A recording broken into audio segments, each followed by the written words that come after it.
Good afternoon, Gordon, and thank you very much for coming. That's very nice of you. As I guess you know that this is really about teddy bears, dolls in their wider sense, and construction toys. Maybe we could start with teddy bears, and maybe you could tell me anything if you had a teddy bear or not. Yeah, I did have a teddy bear with one eye, and it was a bit moth-eaten as well. I'm not sure where it came from. It could have come from my grandfather. It had quite a sharp pointed head, and all the arms and legs I think were intact, but one may have been missing, I'm not sure. And the teddy bear, because there was always something about teddy bears at that time. Well, there was Rupert as well, of course, and Edward, the original Teddy. And I used to play with that, and I had a monkey doll, which had kind of fake fur. And funny, because I was in a school play playing a monkey at one time, and it kind of turned into 2001. But those are the two main toys of that kind. I also had, I mentioned Tweedledum and Tweedledee from Alice in Wonderland, which were twin knitted dolls with tubby bodies and rounded heads, quite similar to the illustrations in Alice. Do you know where they came from? They just appeared. I think they were from my grandmother. And then there was a black doll, like Gollywog, and I was quite fond of that too. And my sister had a wedding dress doll, we called it, which came in quite a long box, and she had it for Christmas one year, and I'd hoped to have a spaceship, but the budget didn't run to both, so that got passed by. And that had I think it was elastic bands in the neck to hold it together so that the arms and the head could be turned. Oh, right, yeah. Yeah. Absolutely. And that was, I didn't play with that really, but she liked it, Sylvia. And the other toys were constructional in a way. Just to take you back for a moment, just to your teddy bear. Did they have names? No, he was just Teddy. Yeah, that was. And the monkey name? was Monkey. Yeah. And they didn't really have names as such. I didn't do anything original with those. I think that's why my teddy was called Teddy. Obviously, yeah. Do you know how big they were? Yeah, it was about that big. Yeah. And the monkey was about the same size, but bigger maybe. And the Gollywog was bigger, was like that. Oh, right. And Tweedledum and Tweedledee were like this too. So they're all about the same size, except for the toy Gollywog. And what was I going to say? They did play a role, but mostly as bystanders to everything else. And I place them there and play with my farm toys, pigs and cows, only one or two. And they'd be comforting because they were there. And of course, I mean, when we first lived in Suffolk, there were still air raid sirens and things going off. So it was quite a tense time. Strange people would call and things like that. So it was nice to have them because they were comforting, really. And I didn't really enact them in particular scenarios. Yeah. But as I say, they were there, and that was enough. Did you, during the air raid warnings, did you go down to the shelters, or did you? No, we didn't have to. They were really just testing them. there was a pier building project on, and they made noises with the drill on Sunday, which was a bit disturbing. Yeah. But this was a sort of backdrop to the house where my grandparents lived, which had 4 bedrooms, and we had the 2 bedrooms above the warehouse. And as I mentioned earlier, I could play with these boxes of detergent and soap and things, and gave me a sense of design, which I came to use later. Yeah. I also had, shall I go on? Yes, yeah, please. I also had other toys. I had a Meccano set, which my father made a case for. He made a wood case for me for it. And I used to make cranes, particularly in bridges, Yes. winding up bridges and so on, and the cranes. And I had I had wheels, cogs, and a fabulous set. Quite a few girders this long, and you don't find them now, but the triangular shapes of the metal were good for bridges and stuff. Yeah. I had a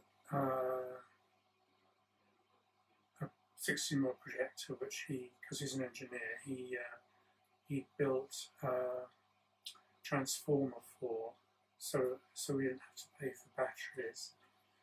And I used to run, when he came home from work, we'd have little film shows on the glass bead screen he made up at work, with Coronation was one, ice skating and skiing, not Coronation, Trooping the Colour. And we actually had a Trooping the Colour coach about this long that my grandfather used on the Coronation cake, which was still have some of pieces of it left. And I had other toys. I'm trying to think what else would be of interest. Yes, the Lots bricks. Oh, bricks, yes. I thought they were great. They inspired me, and they were comforting too because they were repetitive to make. Yeah. But you could vary the model making enough to be of interest along the line, as it were. And they had the green roofs, and not quite sure what the stone was, some kind of marble. Yeah. With the colours printed on, which I thought was great. And later my dad made a doll's house for my sister about this big, and he could buy the green roofing paper and the brick paper to make it look like a doll's house. Oh, and it had little rooms in, 2 at the top with a staircase down the middle, and a front door, and 2 downstairs. Yeah. Do you know how old you were when you had your lot bricks? Yes, I was, let's see, about 4. What was it, a birthday present or? They just kind of appeared. You see that without my glasses? Is this going to be edited? Or? Yeah.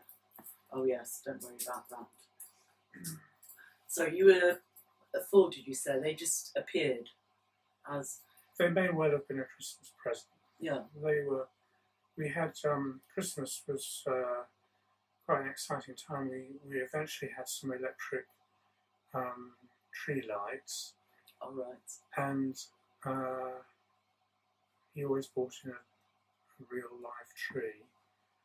And I had, my aunt worked for Swan Mills in Kent, and we used to get all the seconds of the paper decorations, so we could festoon the whole of the place with these things. And I was given a helicopter model. I think you can still get them. And I was naughty because I used to pull a cord and the thing would go out and rip the decoration. Oh, I bet you were popular then, were you? So I was punished for that. And I had a goldfish and a toy bird and a cat. A real goldfish or a toy goldfish? Real. A real, oh right. Yeah. Oh. Real goldfish. And he painted a backdrop for the tank that he'd made up at work. Made the tank, welded it together. And that's about it really. Can I take you back to, you were saying that you played with the boxes, made things out of the boxes. Yes. Did you make any models as well? I made plaster of Paris models. Oh right.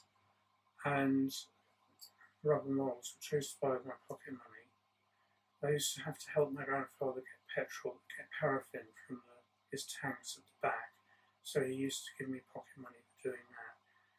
And I used to get some plaster of Paris from the shop, or they didn't want, or I'd buy it from Boots or something, and trying to sell these things.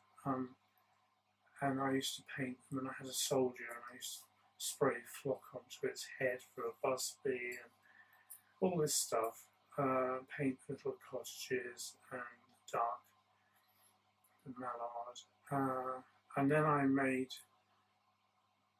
later on, one Christmas, I had 2 Pelham puppets, because Dad knew I was interested in that side of it.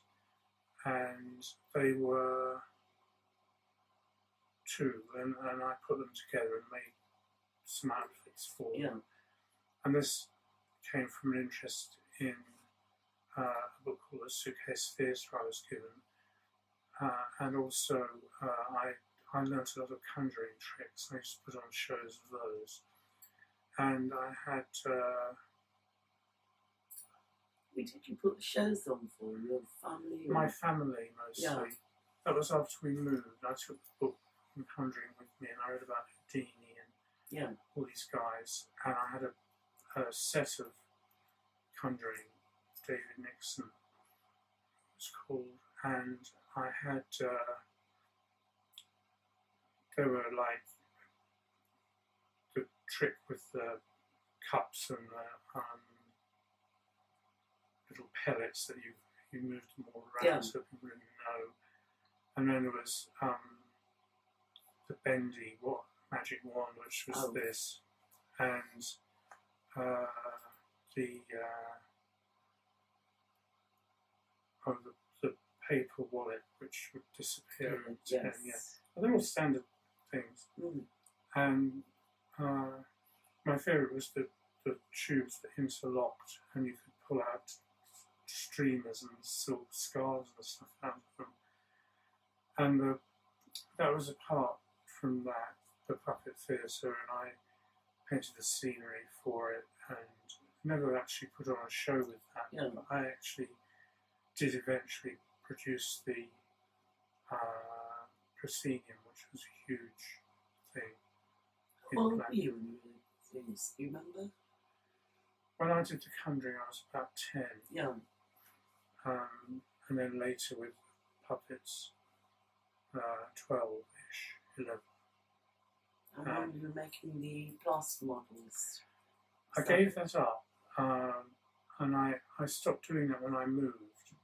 So I was about 5, 6 would be, and painting, I had a lot of paints. I was very lucky because the lady, my aunt who worked for Sawmill, also got me cartridge paper. So I was very lucky. Bound to Life, flat Spirello. And so I had access and beautiful paint sets on my father's factory gave me. Watercolours. So I had a background in that as well. And I knew all the colours like vermilion, cobalt, and so on. Payne's grey and white.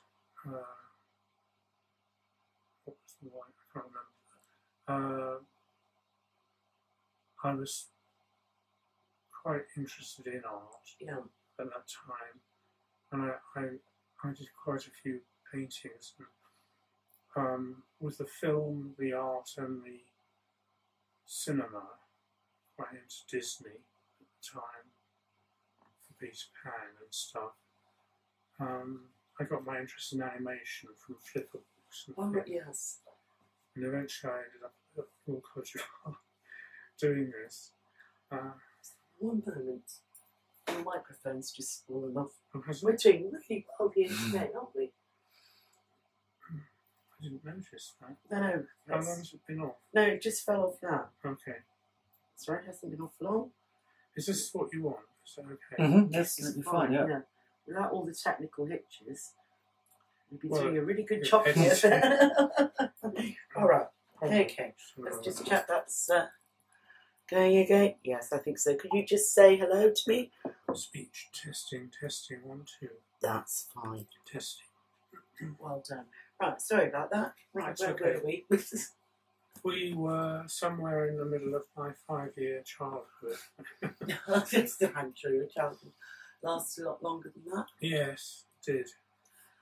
Your Meccano, did you have and your bricks? What did you? Because you were saying your bricks led you on to your interest in yes. Yes.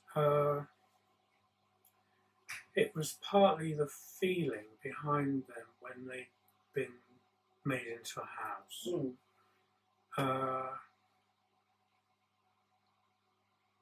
And this was something I liked. I liked the idea of this mock Tudor gable and red brick front and the green roof, and it kind of interested me in other areas of design later on, apart from that. And although they bought a house similar, I then drifted away from that idea, and the bricks went. And strangely enough, I had the opportunity to buy them again in Reigate. They had them for sale, and I didn't, which is sad. But you've got them here, so that was good. And so that was, and I had an interest in spatial design from that, and I was able to construct interiors, and I developed an interest because my grandfather sold wallpaper and paints. Oh, right. Early. So he had the hardware shop and where you lived, yes. Well, we lived in above the warehouse as an annex. But yeah, he had like wallpaper, so I had wallpaper books to play with when they were old, and it was great. And we wallpapered the doll's house with the stuff from the shop, and the other things he sold were, as I say, paints and what became vinyl tiles, linoleum. Oh, right, yes. And so I had a background in that field, which included beeswax and nuts and bolts and detergents, as I said, paraffin, and all the things that people needed to supply themselves with after the war, really. And we had, eventually we got an open fire, we had coal delivered, as one did, and it was my job to go and get it in the hod and bring it in, of course. But that task was offset by the toys I had. I thought I was very lucky. Yeah. And books,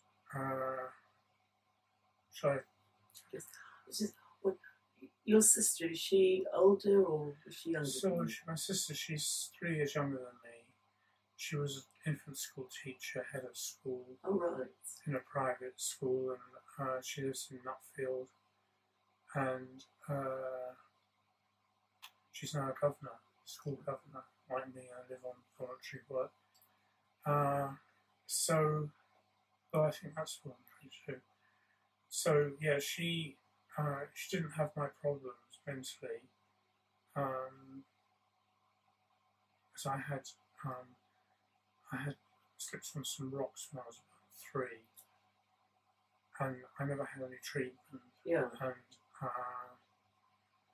eventually I contracted bronchial pneumonia when I was 4, and left me disfigured really.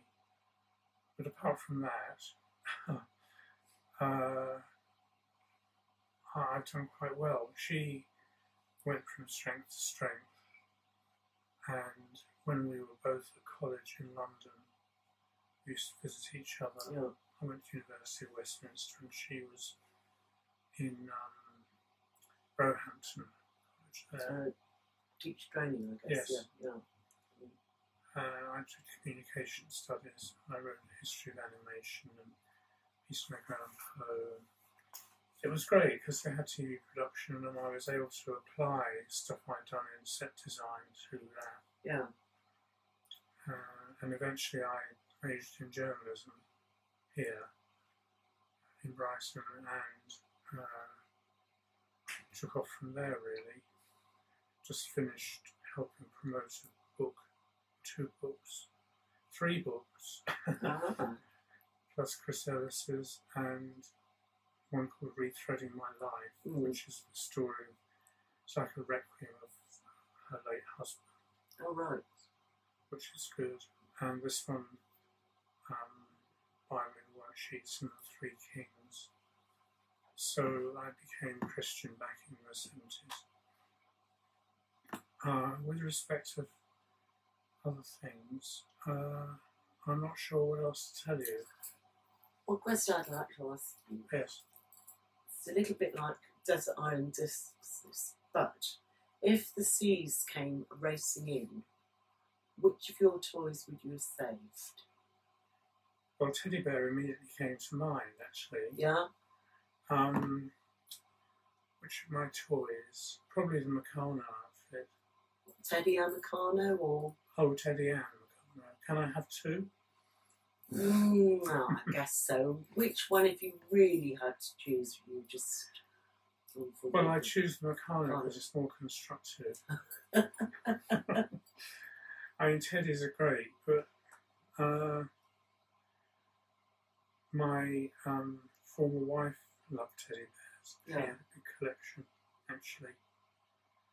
And one thing I wanted to mention was books I had.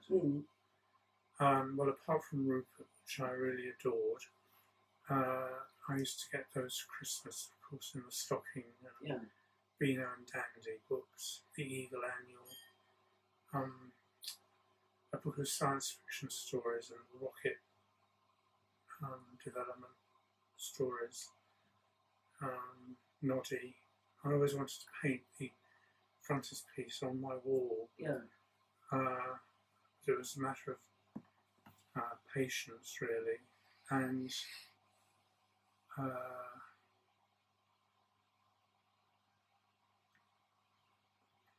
had a couple of other children's books, Wizard of Oz. With your toys, you said earlier that your teddy bear and your dolls one day just weren't there. Do you know what happened to your Meccano set? Or? Yeah, the Meccano set actually was more or less stolen. A boy in the street I used to play with, he borrowed it and I never got it back. Oh, right. So that was the story there. I was upset about that as well. I imagine you would be, yes. How old were you when that happened? About 14. Right. 13. So that was in... No, that was in Surrey. In Surrey? Yeah. Derek. So you had your Meccano set for quite some years then? That was about the first thing I had. Yeah. I remember. Because it was partly Dad's, I think, when he was a boy. Oh, right. And gave him his interest in engineering, possibly. And I inherited it, and he added to it, and I used to buy bits. And of course the train set. I mustn't forget the train set. Well, so I'll finish in a minute. And yeah, he bought me this for a Christmas present, and I was fascinated. I added pieces to it. You know, in those days there were quite a few shops selling triangle and stuff. Yes. Hornbeat upload. And I added a level crossing and a bridge and platform and things like that. But the main thing with it, and it's taken me a long time to realise how to do it, but for some reason I wanted a ghost train made of it. So, and he would paint these pieces which in theory had a light behind them, so when the train went over the rails, the bulb lit up. But it never, things overtook us, it never got made. Yeah. But I was fond of it. I never wanted to be an engine driver. But of course I had the books, Thomas the Tank Engine and Gordon and all those as well. So that was Did you ever use your Meccano with your train set? So sort of make bridges or... a bit, not a great deal. Somehow they were separate from each other. Yeah. But yeah, I think we made a gate, 2 gates at one point. But I can't remember quite, to be honest. Well, thank you very, very much. That's been really interesting. Thank you. I hope it's been helpful. Yes, it's been lovely, and thank you for putting up with our technical problems. I was an AV technician for 4 years. Oh, that's all right then. Well, why didn't you say so? You could have helped. I still could.